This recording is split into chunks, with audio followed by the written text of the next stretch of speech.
Welcome back. Welcome back. This is going to be a shorter video. It's just discussing the floorboards that I'm putting in for the rear seat. Follow along and hope you enjoy the video. Well, hello everyone. Welcome back to the hangar again for another installment of what's Peter going to be hanging on the airplane this time. Well, last week I showed you those floorboards I did for the front and how that'll prevent me from bending the rods for the steering, and I said I was going to make something to go over the back seat and to kind of protect all that wiring,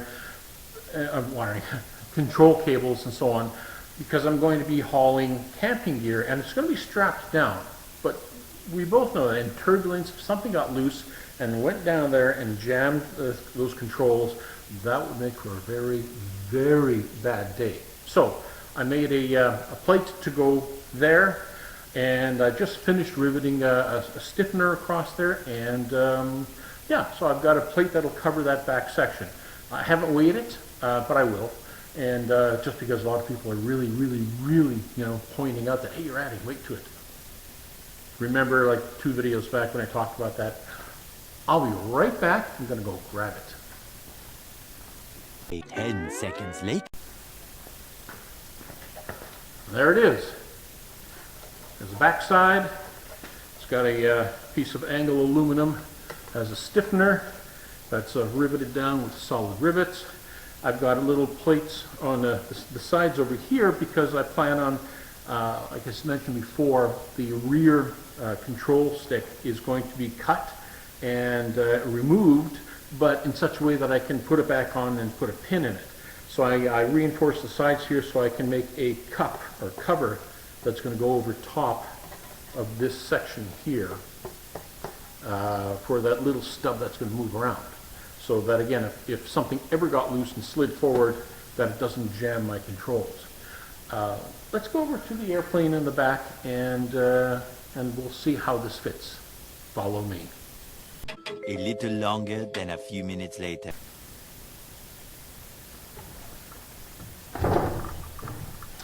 Okay, so this plate fits in here. Move this back. Wrong way. Looper.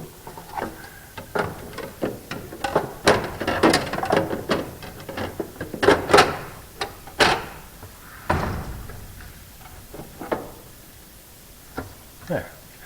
Now, as you can see, it sits in here. It's very firm. I've got riv nuts in the tube, 4 across the back here and 2 over here. That'll hold this in place. And now everything is not accessible from the top. You can't drop anything down there. So if I put baggage here, I'm going to leave this on all the time, even if I have a passenger in the back, because this has full range of motion.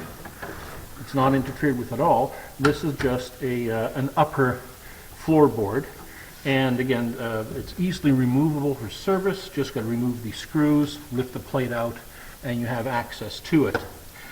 Pretty simple. I'm not going to put anything on the sides here. I don't feel it's necessary. There are cables that go through here, but they're in sleeves, so you can't jam them. And yeah, so that's what that looks like. Hopefully you can see it from that camera angle. That is the rear plate for that. Next step is to do that cut that I mentioned over here and build a little cup cover for this, so that that is completely isolated, so that this stick doesn't get jammed either when I'm traveling. Because remember, the mission of this airplane is to take me on fishing trips, so there's going to be camping gear sitting on here strapped down, and I don't want it to hit this stick or jam it, so I haven't got full control, I can't pull back enough or something.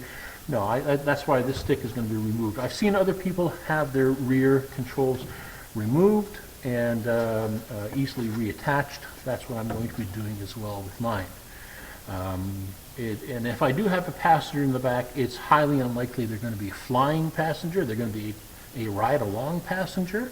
And they don't need the stick either, because I'm not going to be teaching in this airplane. Doesn't need the dual controls.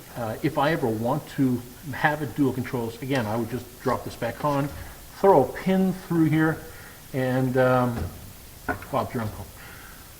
So that's the modification I've done back here.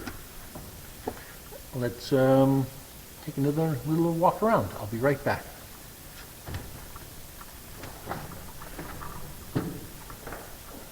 A few moments later. Okay, back again. So I'll give you a little more closer detail as to what this plate looks like, in case anybody out there wants to do a similar thing. It's very simple. You have to make the cutout here, because that's where your seatbelt is. You have to make sure this is all sanded and very buttery smooth, which it is. 2 holes up here, and there's rivets there. A hole here and here, here and here. Of course, little notches for the seat, and a larger notch for your control. So that's what it looks like. Plus, you also have to do a little. Here, let me straighten this out.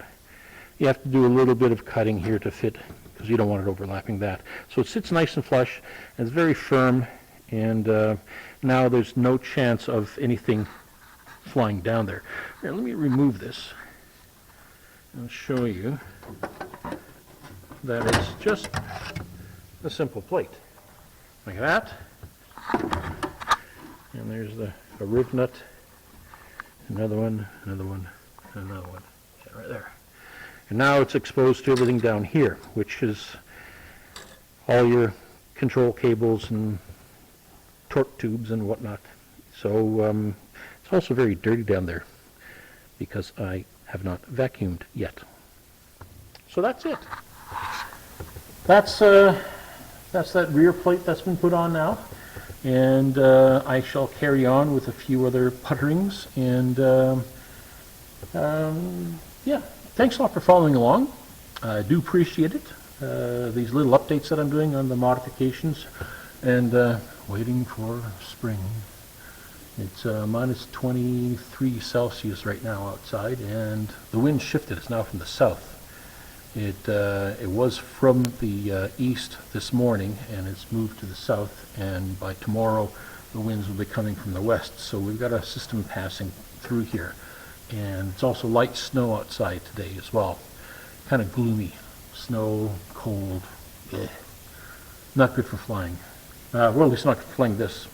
Unless I had it on skis, but even then I wouldn't be flying it, because it's not VFR weather outside. It's definitely IMC. As soon as you're off the ground, you're an instrument. So again, thanks a lot for following along. I do appreciate it. I really do appreciate all the people who hit that little subscribe button, and hit the little like button, or the thumbs up button, that kind of stuff. It helps with the algorithm, everyone says. I'm not sure. I honestly don't watch it that close. But it apparently it means it refers it to more people out in the world. So soon this Challenger Ultralight on Amphibious floats will be flying to a lake this summer, and I'll bring you along with the fishing trips. If you guys like fishing trips and camping and, cooking over a fire, watching the sunset while the waves gently lap against the floats on the airplane, the sound of the loon, the golden sunsets, campfire, I can't wait. I will bring you all along so you can live vicariously through my adventures.